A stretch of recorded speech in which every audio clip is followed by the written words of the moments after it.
Bab 1966 Dia adalah Ibu Suri. Ye Bufan keluar dari Akademi Lingqiao. Zheng Sanbao telah menyiapkan kudanya di sini. Semua orang menaiki kudanya, dan mereka berdua melaju di depan. Manajer umum, tahukah Anda apa yang ingin dilakukan janda permaisuri dengan saya? Zheng Sanbao tersenyum tipis, saya, seorang budak, tidak dapat menebak apa maksud janda permaisuri. Pengadilan, terlepas dari statusnya, tidak ada kesombongan sama sekali, dan dia berbicara dengan tenang. Lalu bagaimana janda permaisuri mengetahui tentang saya?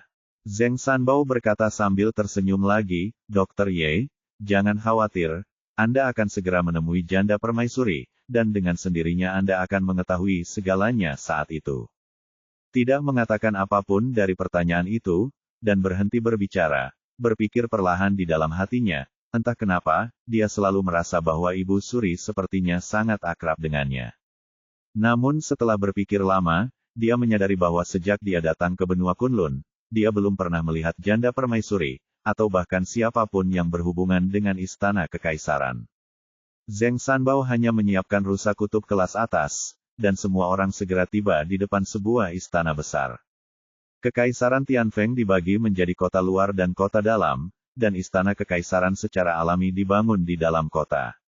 Seperti istana yang pernah saya lihat di kehidupan sebelumnya, bangunan di sini megah dan memancarkan keagungan yang tiada habisnya. Sesampainya di depan gerbang istana, Zheng Sanbao menyerahkan kudanya kepada penjaga di sebelahnya, dan semua orang berjalan masuk. 10 menit kemudian, semua orang sampai di istana tempat tinggal Ibu Suri. Zheng Sanbao membawa Ye Bufan masuk, lalu berbalik dan berjalan keluar, menutup pintu di belakangnya, sepertinya tidak khawatir sama sekali bahwa dia akan mengancam keselamatan Ibu Suri. Dia berdiri di dalam ruangan, dan tidak ada orang lain kecuali seorang wanita dengan tirai manik di seberangnya. Ye Bufan sangat bingung, apa yang sebenarnya terjadi. Apakah janda permaisuri begitu mempercayainya? Pada saat ini, tirai manik-manik terbuka, dan seorang wanita anggun keluar dari sana.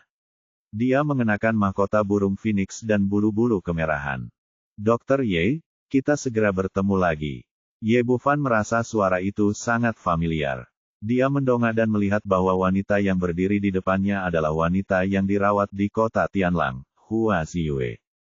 Pada saat ini, dia sangat terkejut. Pada saat itu, dia hanya tahu bahwa Zai Tianfang sangat menghormati wanita ini, tetapi dia tidak menyangka bahwa itu adalah janda permaisuri. Keadaannya istimewa saat itu. Tidak nyaman bagi saya untuk mengungkapkan identitas saya. Mohon maafkan Dr. Ye. Saya tidak berani. Bab ini belum selesai, silakan balik halamannya. _2. Etiket di benak Ye Bufan masih merupakan drama istana dari kehidupan sebelumnya. Saat aku masih di sekolah menengah dan melihat janda permaisuri yang sebenarnya untuk pertama kalinya, aku tidak tahu bagaimana menyebut diriku sendiri. Untungnya, Hua Ziyue tidak mempedulikan hal ini. Dia tersenyum tipis, tanpa martabat janda permaisuri sama sekali. Dr. Ye, Tuan Zheng tiba di sana tepat waktu. Apakah masalahnya sudah terpecahkan? Masalahnya telah terpecahkan. Terima kasih Ibu Suri atas bantuan Anda. Ye Bufan segera mengerti bahwa Zheng Sanbao dikirim oleh Hua Ziyue, tapi ini tidak mengejutkan. Sebagai Ibu Suri saat ini, dia seharusnya memiliki mata-matanya sendiri di antara penjaga kota, jadi masuk akal untuk mengetahui hal ini. Ini bukan apa-apa. Aku masih berhutang budi padamu di kota Tianlang. Hua Ziyue berkata sambil tersenyum, kamu dan aku sama-sama adalah kultivator dan penyelamatku. Tidak perlu bersikap sopan. Gunakan saja etiket dunia. Panggil saja aku Suster Ziyue. Kalau begitu aku akan berterima kasih pada Suster Ziyue. Ye Bufan berkata dan membungkuk pada Hua Ziyue. Tidak peduli apa yang terjadi hari ini, dia sangat berterima kasih. Sudah kubilang jangan terlalu sopan. Hua Ziyue mengulurkan tangannya dan mengambil medali emas dan memberikannya padanya. Mulai sekarang, kamu boleh mengambil ini dan masuk dan keluar istana sesuka hati kamu butuh sesuatu, datang saja padaku. Ye Bufan mengambil medali emas dan melihatnya. Medali itu berat dan seluruhnya terbuat dari emas murni. Ada tulisan, hadiah kekaisaran, di bagian depan dan tulisan, Janda Permaisuri, di bagian belakang. Dia tidak sopan dan langsung menyimpannya. Saudari Ziyue, ada sesuatu yang saya tidak begitu mengerti. Mengapa Anda tidak membawa manajer Zeng bersamamu ketika Anda pergi ke kota Tianlang? Memang benar, dia sangat bingung. Ketika Hua Ziyue pergi ke kota Tianlang, para penjaga di bawahnya bersamanya adalah budidaya yang tinggi. Jika Anda membawa ahli seperti Zeng Sanbao, saya khawatir para pembunuh itu sudah terbunuh bahkan sebelum mereka mencapai Anda, dan tidak akan ada bahaya sama sekali. Selain itu, pengawas Ouchi pada awalnya seharusnya melindungi Janda Permaisuri, jadi tidak ada salahnya jika dia tetap di sini. Ini rumit untuk dibicarakan. Duduklah dulu dan kita akan bicara perlahan. Hua Ziyue meminta Ye Bufan untuk duduk. Sejak kematian mendiang kaisar, Kekaisaran Tianfeng saat ini sangat berbeda dari sebelumnya. Tentu saja Ye Bufan tahu bahwa ada beberapa hal yang tidak pantas untuk dia ketahui, tetapi karena orang lain telah memberitahu mereka, itu adalah tidak mudah untuk menyela mereka, jadi dia hanya bisa dengarkan dengan tenang di sebelah Anda. Setelah berbicara selama hampir 1/4 jam, bab ini belum selesai. Silakan balik halamannya. Hua Ziyue memberikan gambaran umum tentang situasinya. Ternyata setahun yang lalu, Kaisar Kekaisaran Tianfeng meninggal mendadak, dan takhta segera diserahkan kepada kaisar berusia 10 tahun. Hua Ziyue menjabat sebagai ibu suri untuk mengawasi negara. Namun dalam hal ini, tidak dapat dipungkiri bahwa sebagian orang akan mengingini, memperebutkan kekuasaan, bahkan ingin merebut kekuasaan dan merebut takhta. Yang paling berkuasa di antara mereka adalah adik mendiang kaisar, Pangeran Song Jian dari Ansun. Orang ini memiliki prestise yang besar di seluruh kekaisaran Tianfeng. Dia juga merupakan Marsekal Agung Angkatan Darat dan mengendalikan kekuatan militer. Jika orang seperti itu memiliki hati yang memberontak, akan sangat sulit untuk dikendalikan. Untungnya, ada Zeng Sanbao, Ding Hai Shenzhen, di Istana Kekaisaran, dan ada juga beberapa orang di militer yang setia kepada kaisar kecil saat ini, jadi mereka tidak meluncurkannya untuk waktu yang lama. Tapi itu hanya di permukaan. Secara pribadi, Song Jian telah merekrut pasukan dan memperluas kekuatannya. Alasan mengapa Hua Ziyue terluka adalah karena dia bertemu dengan seorang pembunuh ketika dia pergi ke kuil leluhur untuk mempersembahkan dupa dan mencari perdamaian. Dia akhirnya berkata, terakhir kali saya pergi ke kota Tianlang untuk mengobati luka saya bersama Anda, saya pergi secara diam-diam. Untuk mencegah berita itu terungkap, tentu saja saya tidak bisa membawa pergi manajer Zeng. Selain itu, dia juga harus melakukannya menjaga seluruh kota kekaisaran dan keselamatan kaisar. Tentu saja, dia tidak bisa pergi bersamanya begitu saja. Aku akan pergi bersama, kalau tidak aku khawatir dinasti akan berubah ketika kita kembali. Oh, Ye Bufan mengangguk, mengatakan bahwa ada banyak masalah di dalam tembok istana, dan tampaknya memang demikian. Persaingan untuk mendapatkan kepentingan tidak terbatas pada ruang dan waktu. Hal ini terjadi di semua dinasti. Kemudian sedikit keraguan muncul di hatinya, Saudari Ziyue, saya masih punya pertanyaan. Saya bertanya-tanya apakah saya harus menjawabnya atau tidak. Hua Ziyue mengangguk dan berkata, tanya saya. Bufan berhenti sejenak, dia menyesuaikan kata-katanya dan berkata, melihat usiamu, kamu paling banyak berusia awal 20-an. Bagaimana kamu bisa menjadi janda permaisuri? Petik 2. Mereka akan berpikir bahwa Hua Ziyue pandai berpenampilan menarik. Tapi dia adalah seorang dokter dan pernah memeriksa denyut nadi orang lain sebelumnya, jadi dia sangat mengenal tubuh orang lain. Dilihat dari usianya, Hua Ziyue berusia awal 20-an, paling lama tidak lebih dari 25 tahun. Bagaimana dia bisa memiliki seorang putra setua kaisar kecil? Ada hal lain yang membuatnya malu untuk mengatakannya, yaitu Yuan Yinqi di tubuh Hua Ziyue masih ada, dan terlihat jelas bahwa dia sempurna. Bab 1967 Membentuk Aliansi. Kamu mengatakan ini kepadaku, Kaisar saat ini bukanlah putra kandungku. Reaksi Hua Ziyue sangat tenang, tidak malu atau panik, dia berbicara dengan fasih. Sebenarnya, saya adalah bibi Kaisar. Ketika saudara perempuan saya menikah dengan mendiang Kaisar, saya masih muda. 5 tahun yang lalu, saudara perempuan saya meninggal karena penyakit yang serius. Dia tahu kedalaman air kerajaan. Sebelum dia meninggal, dia menitipkannya keponakan saya dan berbicara dengan mendiang kaisar. Setelah berkonsultasi, saya diterima sebagai ratu. Faktanya, saya tidak memiliki perasaan terhadap mendiang kaisar dan saya tidak memiliki perasaan terhadap posisi ini. Istri saya juga tidak tertarik. Alasan saya setuju sepenuhnya untuk adik perempuan saya dan keponakan kecil saya yang saat itu belum mengenal dunia.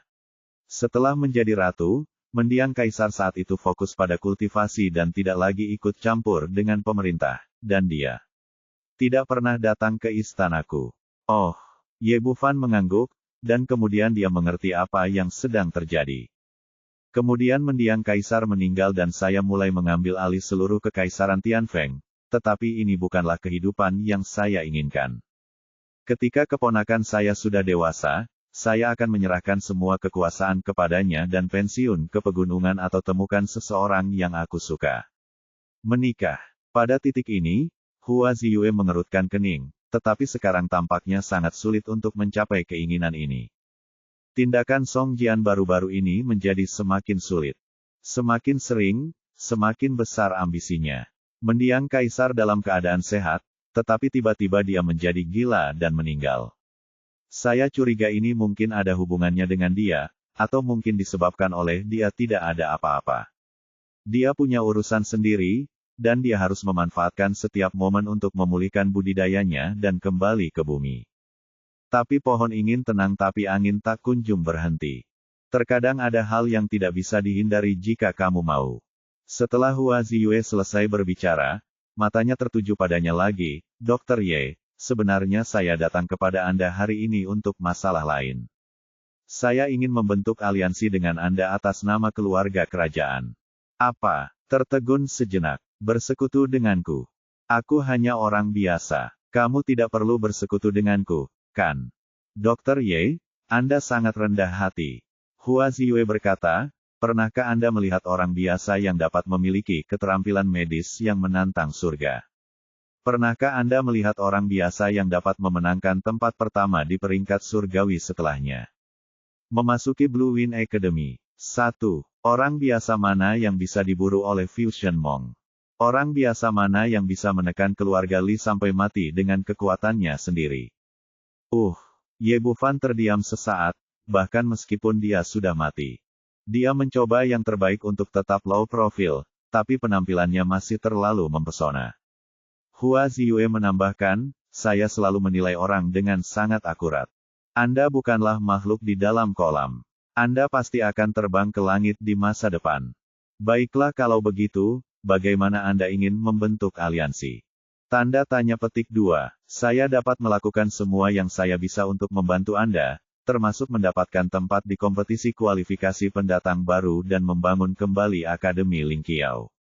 Ye Bufan bertanya, apa syaratnya? Hua Ziyue berkata, syaratnya adalah Anda bertemu di saya keluarga kerajaan di masa-masa sulit. Anda dapat melakukan yang terbaik untuk membantu ibu dan anak kami.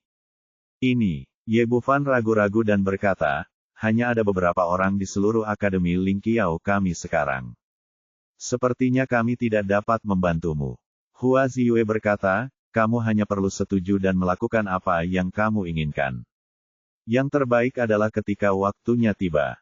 Oke, saya tidak akan memaksa Anda melakukan apapun. Oke, Ye Bufan setuju tanpa ragu-ragu. Bagaimanapun, dia masih harus tinggal di kota kekaisaran Tianfeng untuk sementara waktu, dan banyak sekutu yang kuat. Juga pilihan yang bagus. Kalau begitu mari kita beri dia tos. Kata Hua Ziyue, mengulurkan telapak tangannya yang seperti batu giok putih untuk menyentuhnya, dan kemudian rona merah muncul di wajahnya. Ye Bufan berkata, jika tidak ada yang lain, saya akan kembali dulu. Meskipun Lingqiao Cholege telah menyelesaikan masalah uang, masih banyak hal yang harus diselesaikan, dan dia sangat ingin untuk kembali. Oke, tapi kamu harus hati-hati. Hua Ziyue berkata, keluarga Li sebenarnya adalah kekuatan Pangeran Ansun. Hari ini kamu menamparkan wajah keluarga Li dan mengambil begitu banyak koin emas dari mereka. Aku khawatir Song Jian tidak akan membiarkanmu pergi. Dari istana kekaisaran, saya bisa melindungi Anda dan menjadi pendukung Anda, tetapi sisanya, Anda hanya bisa mengandalkan diri sendiri. Petik 2. Jadi begitu, Ye Bufan mengangguk. Meskipun dia tidak ingin menimbulkan masalah, dia tidak takut. Bahkan sekarang, dia tidak punya kesempatan untuk mundur. Dia hanya bisa menghadapinya dengan berani. Ketika dia tiba di luar aula, Zheng Sanbao sudah berada di sana, menunggu di sini. Dokter Ye, apakah Anda akan berangkat? Aku akan mengirimmu keluar sekarang. Petik 2. Bos ada di sini untuk membantu. Petik 2. Ye Bufan selalu merasa pasti ada alasan khusus untuk Kasim tua ini, jika tidak, dia tidak perlu bersikap sopan kepadanya berdasarkan statusnya. Benar saja, Zheng Sanbao berkata, cedera Ibu Suri telah terjadi dirawat oleh banyak dokter, namun tidak ada efek sama sekali. Namun ia dengan mudah disembuhkan oleh dokter Ye, yang menunjukkan bahwa keterampilan medisnya sungguh ajaib. Petik 2. Ye Bufan sepertinya memahami tujuan pihak lain dan berkata, itu konyol, tetapi jika menyangkut keterampilan medis, menurut Ye dia masih memiliki beberapa pencapaian. Jika manajer umum membutuhkan sesuatu, angkat bicara saja dan saya bersedia membantu. Petik 2. Ini, kilatan rasa malu melintas di wajah cantik Zheng Sanbao, dan kemudian dia merendahkan suaranya dan berkata, saya berani bertanya kepada dokter Ye, dapatkah keterampilan medis Anda mencapai tingkat kelahiran kembali anggota tubuh yang terputus? Kelahiran kembali anggota tubuh yang patah. Ye Bufan ragu-ragu sejenak, dan kemudian segera memahami tujuan pihak lain. Zheng Sanbao adalah seorang Kasim, tetapi pasti ada alasannya. Sekarang statusnya transenden, dan dia telah mencapai puncak tahap integrasi. Dia adalah master nomor 1 di seluruh kota Tianfeng. Dalam hal ini, hal yang wajar untuk dipikirkan adalah memulihkan tubuh yang rusak. Titik. Sejak pertemuan itu, Zheng Sanbao selalu tenang dan tenang, tetapi sekarang matanya penuh dengan semangat. Selama bertahun-tahun, dia telah memikirkan banyak cara secara terang-terangan dan diam-diam, tetapi dia tidak dapat memperbaiki tubuhnya yang rusak. Pemuda itu di depannya sudah menjadi satu-satunya harapannya. Karena itu, dia bergegas ke Gunung Lingqiao secara langsung sebelumnya. Setelah mengetahui alasannya, Ye Bufan tersenyum sedikit, ada jalan. Petik 2. Benar-benar. Ketika dia mendengar bahwa Ye Bufan dapat membantunya memperbaiki tubuhnya, wajah Zheng Sanbao penuh kegembiraan, dan suaranya bergetar. Dokter Ye, sejujurnya, saya, generasi ketiga dari keluarga Zheng, tidak punya pilihan selain untuk memasuki istana. Jika Anda dapat membantu saya memperbaiki tubuh saya yang rusak, Anda akan menjadi dermawan saya, Zheng Sanbao, dan dermawan terbesar bagi keluarga Zheng kami. Manajer umum, tolong jangan cemas. Dengarkan aku pelan-pelan. Ye Bufan berkata, saya memiliki resep pil di tangan saya yang disebut pil pembangun surga. Setelah dimurnikan, ia dapat memperbaiki segala cacat pada tubuh manusia, meregenerasi anggota tubuh yang patah, dan memperbaiki cacat di langit. Sekarang semua bahan obat lainnya telah dikumpulkan, kecuali buah yuan merah. Itulah sebabnya saya ingin mengikuti kompetisi kualifikasi pendatang baru kali ini. Setelah saya mendapatkan buah yuan merah di tangan saya dan memurnikannya menjadi pil pembangun surga, saya akan memberikannya kepada manajer utama, yang pasti akan menutupi kekurangan Anda. Bagus sekali. Terima kasih sebelumnya, budak tua. Petik 2. Zheng Sanbao membungkuk dalam-dalam kepada Ye Bufan, lalu mengeluarkan jimat giok dan menyerahkannya. Petik 2. Dokter Ye, tidak peduli kesulitan apapun yang Anda temui di kota Tianfeng, selama Anda menghancurkan jimat giok ini, dijamin akan tiba dalam waktu 10 menit sampai membantu Anda memecahkan masalah Anda. Petik 2. Sekarang pemuda di depannya adalah satu-satunya harapannya, dan dia tidak akan membiarkan pihak lain melakukan kesalahan apapun yang terjadi. Jadi dia melakukan ini tidak hanya untuk Ye Bufan, tetapi juga untuk dirinya sendiri. Kalau begitu saya berterima kasih kepada ketua manajer. Petik 2. Ye Bufan secara alami tidak akan menolak hal baik yang datang ke pintunya, dan mengulurkan tangan untuk mengambil jimat giok. Dengan cara ini, hubungan antara keduanya menjadi lebih dekat, dan Zheng Sanbao mengikat semua harapannya padanya. Ketika mereka tiba di gerbang istana, mereka mengucapkan selamat tinggal. Zheng Sanbao kembali ke istana Ibu Suri, dan Ye Bufan keluar dari pintu sendirian. Dia baru saja berjalan keluar tidak jauh ketika tiba-tiba terdengar teriakan keras, dan kemudian seorang gadis berpakaian istana berusia 20-an menghalangi jalan. Bab 1968 Sang Putri Sulit Diatur. Ye Bufan mendongak dan melihat gadis di depannya berusia sekitar 20 tahun. Dia mengenakan gaun merah muda. Wajah cantiknya memancarkan kemuliaan dan kesombongan. Saat dia melihat gadis itu, gadis lain juga sedang menatapnya. Sepasang mata besar yang indah menatapnya dari atas ke bawah. Apakah kamu Ye Bufan? Ya, ini aku. Ye Bufan mengangguk. Jelas sekali bahwa pihak lain seharusnya lahir di keluarga kerajaan dan memiliki status yang tinggi. Gadis itu bertanya lagi, saya mendengar bahwa Anda adalah orang nomor 1 di peringkat surgawi Universitas Blue Wind, dan tingkat kultivasi Anda sangat tinggi. Dulu, tetapi sekarang tidak lagi. Sekarang saya dari Universitas Lingqiao, dan aku bahkan belum dekat dengan Blue Wind College. Tidak. Masalah di perguruan tinggi mana kamu berada, yang penting adalah kamu nomor 1 di peringkat surgawi, gadis itu berkata dengan sederhana, ayo kita lakukan, aku ingin untuk melihat seberapa bagus dirimu. Ini, tidak cocok di sini. Benar. Petik 2. Ye Bufan tidak menyangka gadis itu akan menantangnya. Dia melihat kembali ke gerbang istana di sini. Apapun yang dikatakan putri ini pantas. Setelah gadis itu selesai berbicara, dia bahkan tidak menunggu sampai dia mengambil tindakan dan langsung bertepuk tangan.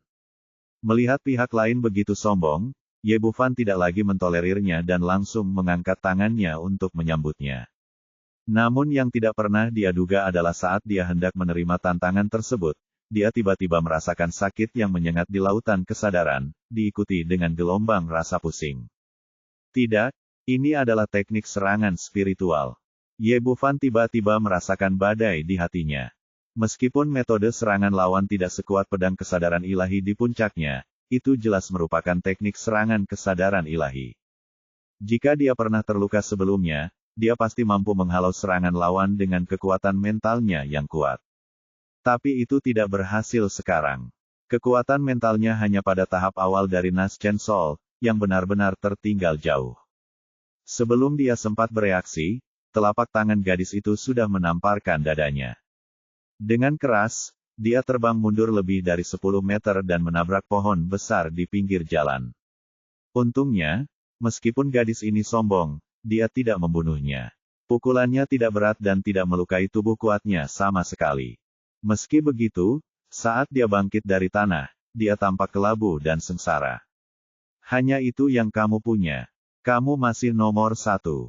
Di peringkat surgawi. Tampaknya Akademi Blue Wind juga tidak sebaik itu. Wajah cantik gadis itu penuh arogansi, seperti ayam jago kecil yang menang, dengan tangan di belakangnya kembali, berjalan menuju gerbang istana dengan ekspresi bangga di wajahnya. Para penjaga di gerbang istana sangat hormat ketika mereka melihatnya, tanpa halangan apapun, dan mereka bahkan tidak menunjukkan keterkejutan apapun atas apa yang baru saja dia lakukan. Ye Bufan memiliki senyum masam di wajahnya. Dia tidak menyangka akan bertemu dengan putri nakal begitu dia keluar. Faktanya, dia telah melihat bahwa tingkat kultivasi pihak lain tidak terlalu tinggi, hanya puncak transformasi ilahi. Kekuatan ini tidak dianggap sebagai yang terbaik baik di Akademi Blue Wind atau di Akademi Lingqiao miliknya. Namun hal yang paling mengerikan adalah lawan memiliki teknik serangan spiritual, yang akan menggandakan kekuatan tempurnya dan bahkan mencapai efek pembunuhan yang berlebihan. Melihat gadis itu telah pergi, dia tidak peduli lagi. Energi di tubuhnya melonjak, menghilangkan semua debu. Tunggu sebentar. Saat dia hendak pergi, seseorang menghentikannya dari belakang. Ye Bufan mengerutkan kening, mengapa ada begitu banyak orang di istana dan mengapa mereka masih tidak membiarkan orang pergi. Dia menoleh ke belakang dan melihat seorang pria parubaya mengenakan jubah brokat berjalan mendekat. Pria ini berusia sekitar 30 atau 40 tahun, dengan wajah seputih batu giok, dan dia bisa dianggap sebagai lelaki tua yang tampan, tetapi ketika dia berjalan, dia memancarkan aura keagungan dan pembunuhan. Meski ada senyuman hangat di wajahnya, Ye Bufan bisa melihat sedikit pengkhianatan di matanya. Di belakangnya ada dua lelaki tua berbaju hitam. Meskipun mereka terlihat polos, aura mereka sangat luar biasa. Pangeran Song Jian dari Ansun. Sebuah ide tiba-tiba muncul di benaknya. Meskipun dia belum pernah melihat orang ini sebelumnya, dia yakin orang ini adalah Song Jian. Pria parubaya itu mendatangi Ye Bufan dan tersenyum tipis. Dokter Ye, ini Song Jian, Pangeran Ansun. Maaf, putri saya baru saja nakal. Saya sangat menyinggung perasaan Anda. Dia menebaknya dengan benar. Pihak lain sebenarnya adalah Pangeran Ansun. Tapi dia tidak menyangka bahwa gadis nakal tadi adalah putrinya. Pada saat yang sama, dia sedikit terkejut karena Song Jian akan menemukannya begitu cepat. Tampaknya pihak lain juga memiliki kendali yang kuat atas istana. Meskipun dia belum mencapai tingkat menutupi langit dengan satu tangan, dia menyadari setiap gerakan Ibu Suri. Aku sudah bertemu pangeran. Bagaimanapun, banyak hal masih perlu dilakukan di tempat kejadian, dan Ye Bufan memberi hormat pada Song Jian. Sama-sama, Dokter Ye, saya sudah lama mendengar bahwa Anda adalah seorang talenta muda, dan hari ini saya melihat Anda memang luar biasa. Song Jian memiliki senyum ramah di wajahnya, seolah-olah dia sedang melihat sesuatu yang luar biasa muda. Dokter Ye berasal dari kota Tianlang, kan? Ye Bufan mengangguk, iya, saya dari kota Tianlang. Song Jian berkata sambil tersenyum, kota Sirius adalah tempat yang bagus. Janda permaisuri memiliki beberapa masalah fisik sebelumnya. Aku sakit. Setelah aku berjalan ke sana sebentar, aku secara ajaib pulih ketika aku kembali. Ye Bufan berpikir dalam hati bahwa dia memang seekor rubah tua. Orang ini jelas menyiratkan bahwa dia telah menyembuhkan Hua Xiue. Itu karena janda permaisuri memiliki takdirnya sendiri. Tentu saja, dia tidak banyak bicara tentang hal semacam ini dan mulai berlatih Tai Chi secara langsung. Song Jian melanjutkan, saya telah lama mendengar bahwa Dr. Ye adalah seorang talenta muda dengan potensi besar di usia muda. Keterampilan medisnya tidak hanya mampu menghidupkan kembali orang, tetapi dia juga sangat berbakat dalam seni bela diri. Dia peringkat pertama di peringkat surga ketika dia pertama kali masuk Akademi Blue Wind, dan sekarang dia telah menjadi dekan Akademi Lingqiao. Lebih baik bertemu dengannya daripada menjadi terkenal, dan ternyata benar ketika kita bertemu dengannya hari ini. Ye hati Bufan langsung terangkat saat dia terus memujinya. Dia pasti tidak hanya bebas memujinya. Dia berkata dengan hormat, yang mulia, pangeran itu menyanjung. Itu tidak menyanjung, Dokter Ye lah yang benar-benar berbakat. Song Jian meliriknya sambil tersenyum dan berkata sambil tersenyum, saya ingin tahu apa yang dilakukan Dokter Ye memikirkan putri kecilku. Ini, pihak lain terkejut dengan giliran ini. Ye Bufan merasa sedikit tidak nyaman untuk beberapa saat, dan berkata tanpa sadar, yang mulia putri secara alami adalah salah satu yang terbaik di antara yang terbaik orang-orang. Dia tidak hanya memiliki penampilan yang memikat, tetapi dia juga mengajari saya tentang kultivasi saya sekarang. Sepertinya Dokter Ye memiliki kesan yang baik terhadap putriku. Bagaimana kalau aku menjodohkannya dengan Dokter Ye? Ye Bufan tertegun dan berdiri di sana dengan linglung. Ia tidak pernah menyangka Pangeran Ansun yang sudah lama berbicara dengannya, justru ingin menikahkan putrinya dengannya. Apa tujuan pihak lain? Apakah Anda terlalu memikirkan diri sendiri? Untuk sesaat, dia tidak tahu jenis obat apa yang dijual orang lain di labunya, tapi satu hal yang pasti, orang ini pasti punya niat buruk terhadapnya. Bahkan tanpa insiden keluarga Li, Pangeran Ansun ini jelas merupakan orang yang sangat licik dan licik. Song Jian sepertinya tidak menyadari keanehannya dan terus berkata dengan riang, putriku telah dimanjakan sejak dia masih kecil. Hanya talenta muda seperti Dokter Ye yang bisa mengendalikannya. Perhatiannya, tapi aku minta maaf. Dengan latar belakangnya yang ceroboh dan kualifikasinya yang membosankan, dia sama sekali tidak layak untuk yang mulia putri. Petik 2. Ye Bufan sekarang mengerti bahwa rubah tua ini jelas-jelas membiarkan dia memilih pihak. Begitu dia menyetujui pernikahan ini, tidak peduli apakah dia akhirnya bisa menjadi menantu laki-lakinya atau tidak, itu sama saja dengan menyatakan di depan umum bahwa dia berdiri di hadapan janda permaisuri. Hanya saja dia tidak mengerti mengapa pihak lain begitu peduli pada orang kecil seperti dia. Mungkinkah dia terlalu mempesona akhir-akhir ini? Melihat penolakannya, senyuman di wajah Song Jian menghilang seketika, digantikan oleh keagungan yang tak ada habisnya. Jadi kamu menolak. Bab 1969 Bubuk Meleleh. Jika itu orang lain, di bawah kekuatan besar Song Jian, dia mungkin akan segera menyerah. Ye Bufan sepertinya tidak memperhatikan apapun, dengan senyuman tenang masih terlihat di wajahnya. Terima kasih, Yang Mulia Pangeran, atas cinta Anda. Saya hanya orang biasa, dan saya benar-benar tidak layak untuk sang putri. Song Jian ragu-ragu sejenak, dan kemudian ekspresinya berubah lagi seketika, dan senyuman hangat muncul di wajahnya lagi. Dokter, ada beberapa hal yang mungkin tidak Anda pahami. Begitu Anda menjadi menantu saya, Song Jian, saya tidak hanya dapat membantu Anda membangun kembali Akademi Lingqiao, tetapi saya juga dapat dengan mudah membantu Anda mendapatkan tempat di kompetisi kualifikasi pendatang baru. Dan saya hanya memiliki satu anak perempuan. Setelah 100 tahun, bisnis keluarga saya dan status saya akan menjadi milik Anda. Kata-kata Song Jian memperjelas bahwa ketika dia naik tahta di masa depan, posisinya yang akan diwariskan akan menjadi milik Ye Bufan. Harus dikatakan bahwa lukisan Pei ini sudah sangat menggiurkan, namun sayang dia memilih orang yang salah. Ye Bufan ingin kembali ke bumi.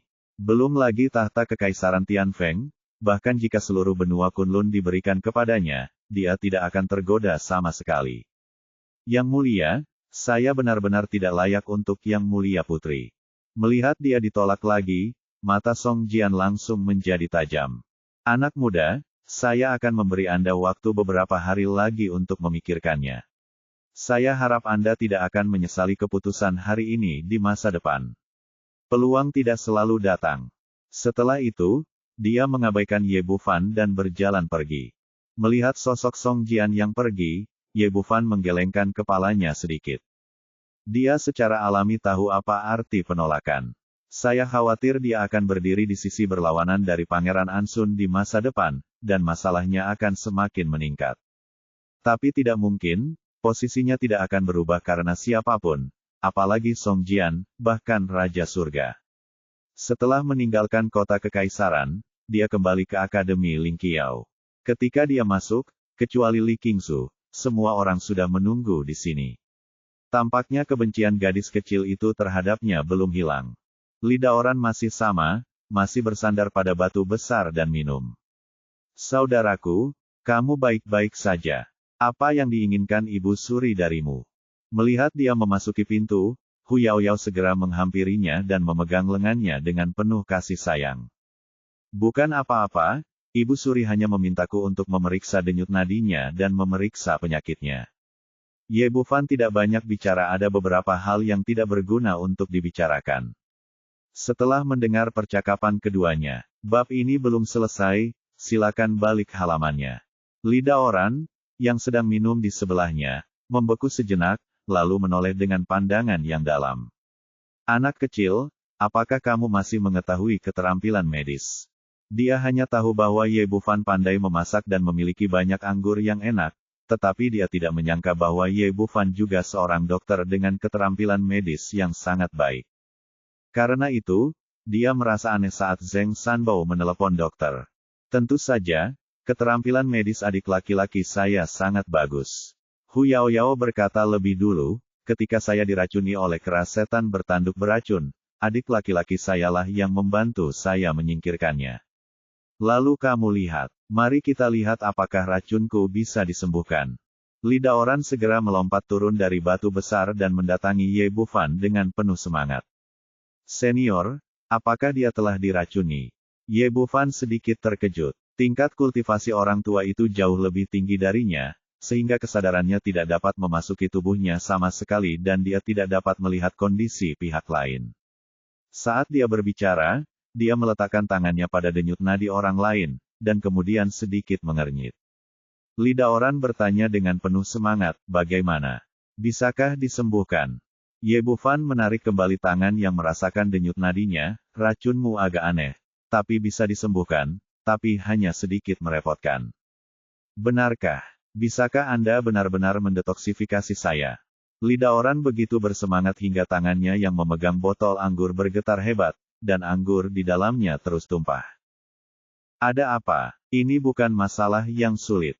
Aku akan menyelesaikannya untukmu nanti. Dalam pandangan Ye Bufan, meskipun racun lidah Oran agak merepotkan, itu masih dalam kemampuannya dan dia tidak menganggapnya terlalu serius.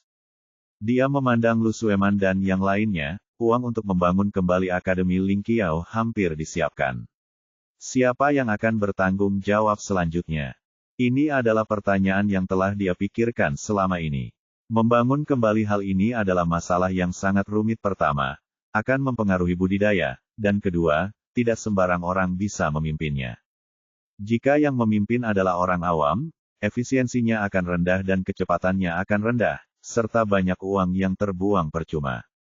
Benar saja, setelah dia mengatakan ini, Nalan Yujia dan Lu Sueman saling memandang. Mereka semua jenius seni bela diri dalam hal budidaya, tetapi mereka tidak tahu apa-apa tentang infrastruktur. Ye Bufan mengerutkan kening. Menurutnya, masalah ini jauh lebih merepotkan daripada detoksifikasi lidah Oran. Pada saat ini, Jiang Fangzu datang dari belakang kerumunan. Saudara Ye, mengapa Anda tidak mengizinkan saya mencobanya? Ye Bufan berkata dengan heran, bisakah Anda melakukannya? Jiang Fangzu tersenyum genit, sebenarnya keluargaku biasa melakukan ini. Bab ini belum selesai, tolong balik halamannya. Orang tuaku ingin memberiku sejumlah uang sebagai imbalannya. Ramuan budidaya, jadi saya menjual properti keluarga saya. Saya juga sangat tertarik dengan teknik sipil ketika saya masih muda, tetapi ayah saya mengira ini adalah industri jalan buntu, jadi dia membiarkan saya memulai jalur budidaya. Di bidang ini jelas jauh lebih baik daripada pelatihan, dan tidak sulit untuk membangun akademi. Benarkah? Hebat sekali. Ye Bufan langsung sangat gembira. Dia tidak menyangka Jiang Fangzu memiliki kemampuan ini. Kalau begitu segera hubungi keluargamu. Pembangunan kembali perguruan tinggi itu tergantung padamu. Jangan khawatir tentang uang. Kalau dana saat ini tidak cukup, mintalah padaku. Jangan khawatir, saudaraku, aku pasti akan melakukannya pekerjaan yang bagus. Jiang Fangzu melakukan hal yang sama. Sangat bahagia, penuh kegembiraan. Sejak bergabung dengan Akademi Lingqiao, mereka semua telah mencapai budidaya dewa, budidaya kehampaan, dan bahkan budidaya tubuh. Karena itu, dia sangat rendah hati dan merasa tidak berguna. Melalui kejadian ini, dia akhirnya menemukan tempatnya. Tanpa ragu-ragu, Ye Bufan menyerahkan dana 20 miliar kepada Jiang Fangzu, yang bertanggung jawab atas segalanya, dan kemudian datang ke ruangan yang sunyi bersama lidah Oran. Ketika mereka tiba di kamar, setelah mereka berdua duduk, lidah Oran bertanya, anak kecil, bisakah kamu mengetahui jenis racun apa yang membuatku diracuni? Ye Bufan tersenyum tipis, dan jelas orang tua itu tidak percaya pada keterampilan medisnya dan mengikuti tesnya sendiri. Senior, saya tidak bisa memberitahu Anda nama racun Anda, tetapi racun itu merusak meridian Anda.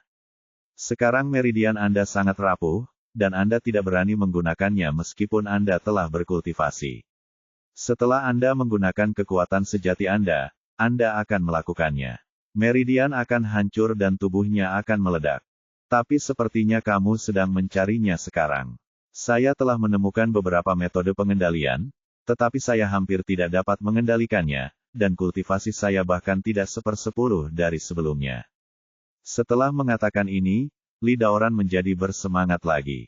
Dia telah menemui banyak dokter terkenal selama bertahun-tahun, tapi tidak ada yang tahu jenis racun apa yang ada di dalam tubuhnya.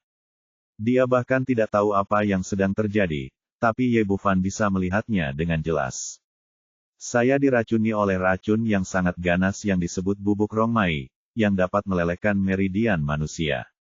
Lidah Oran berteriak dengan penuh semangat, anak kecil, tolong beritahu saya, apakah ada cara untuk mendetoksifikasinya?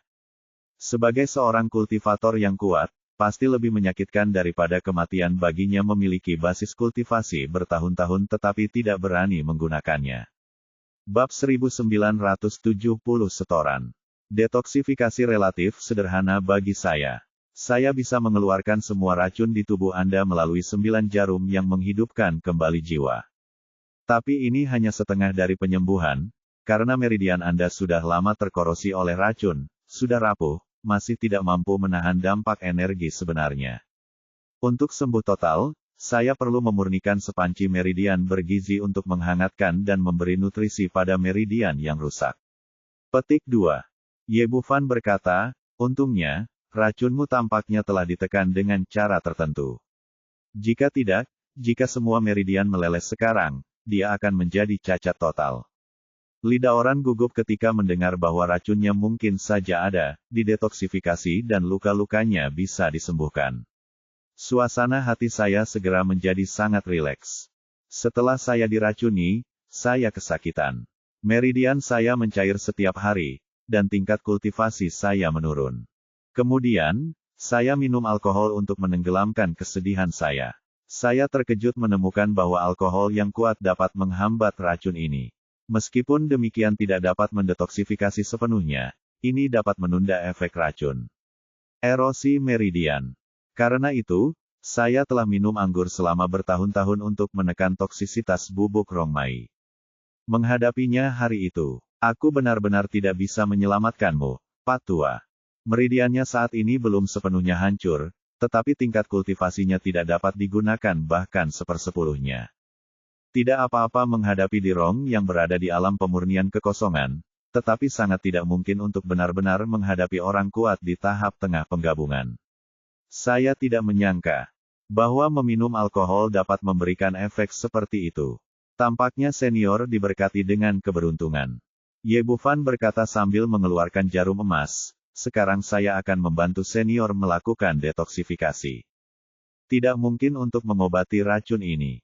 Tidak terlalu sulit.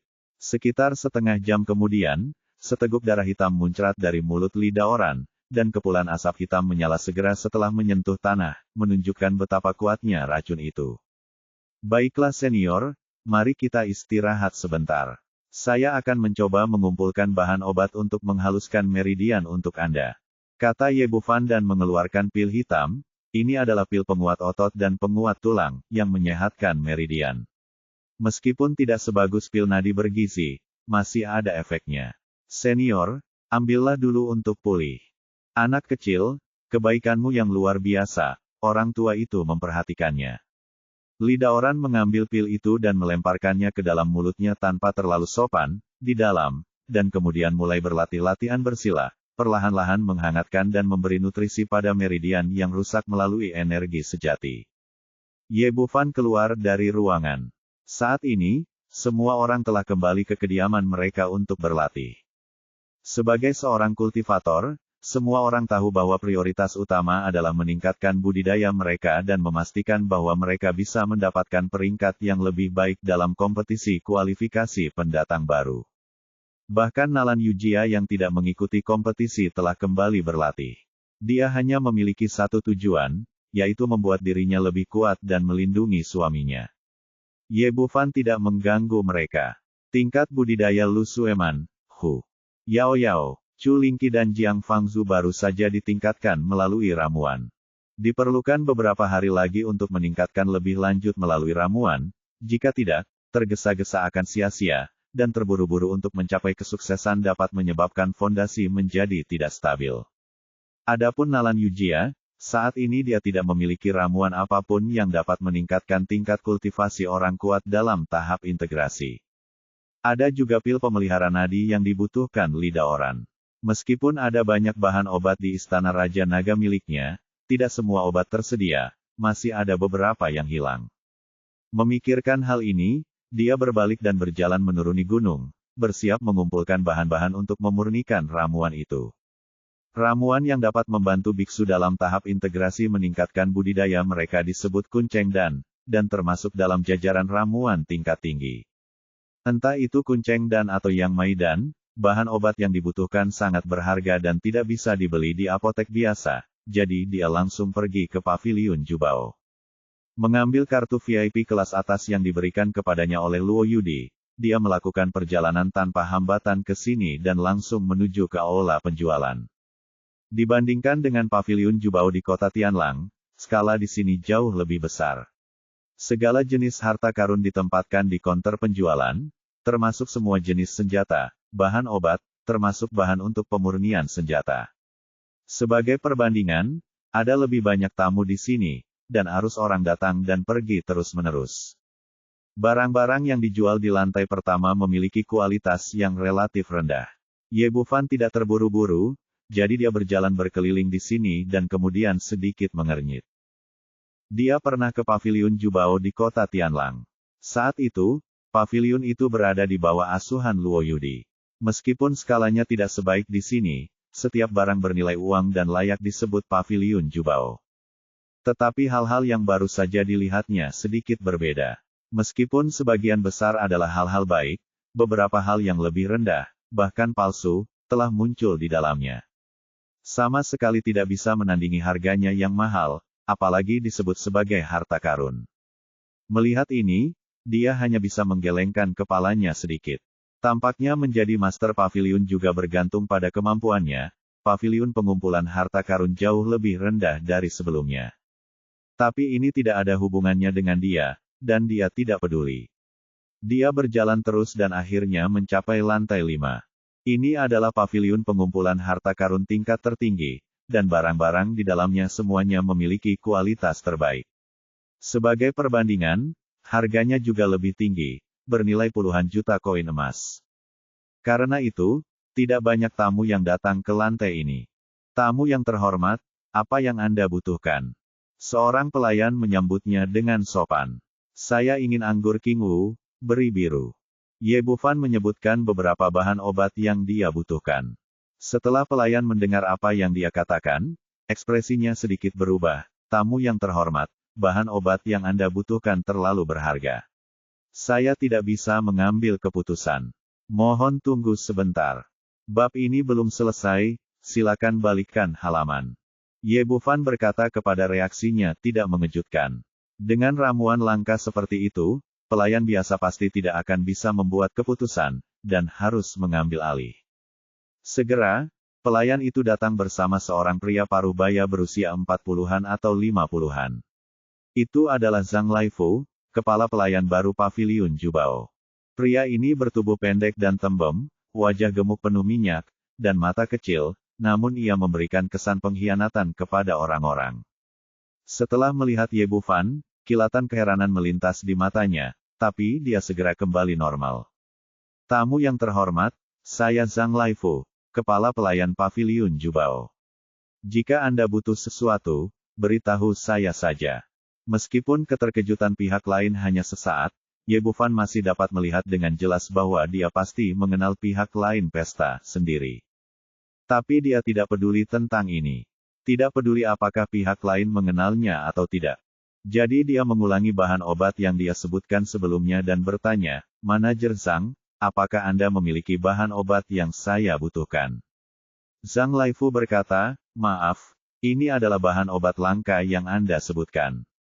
Cabang kerajaan Feng tidak memilikinya, jadi kita harus mentransfer barang dari kantor pusat. Ye Bufan mengerutkan kening, berapa lama waktu yang dibutuhkan? Zhang Laifu berkata, jika semuanya berjalan dengan baik, barang akan dikirimkan pada jam ini besok. Oke, Ye Bufan setuju. Karena tidak ada apa-apa di sini, dia hanya bisa menerima barang dari orang lain. Zhang Laifu berkata dengan senyuman di wajahnya, menurut aturan paviliun Jubao kami, jika Anda mengganti barang, Anda harus membayar setengah dari biayanya terlebih dahulu. Oh, biayanya. Dia tidak yakin dengan depositnya. Ini tidak eksklusif. Ini adalah hal yang sangat umum baik di dunia abadi Kunlun atau di bumi. Jika tidak, Anda tidak perlu melakukan apapun saat orang membawa barang. Total bahan obat Anda adalah 1 miliar koin emas. Kami akan membebankan setengah dari biayanya terlebih dahulu, 500 juta koin emas. Oke, meskipun 500 juta koin emas bukanlah jumlah yang kecil, Ye Bufan sekarang kaya dan berkeinginan letakkan kotak penyimpanan di toko tanpa ragu-ragu. Cincin itu terlempar dan kebetulan ada 500 juta koin emas di dalamnya. Kemudian dia bertanya, Manajer Zhang, Anda telah menerima deposit di sini, apakah Anda memerlukan voucher? Maaf, Kami tidak pernah mengeluarkan voucher.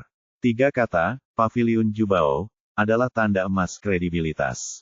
Pada jam segini besok, para tamu terhormat tinggal mengambil barang dari kami, atau Anda dapat meninggalkan alamat dan kami akan mengirimkan seseorang untuk mengantarkannya kepada Anda. Tidak, aku akan mengambilnya sendiri besok. Ye Bufan tidak banyak berpikir, berbalik dan meninggalkan paviliun harta karun.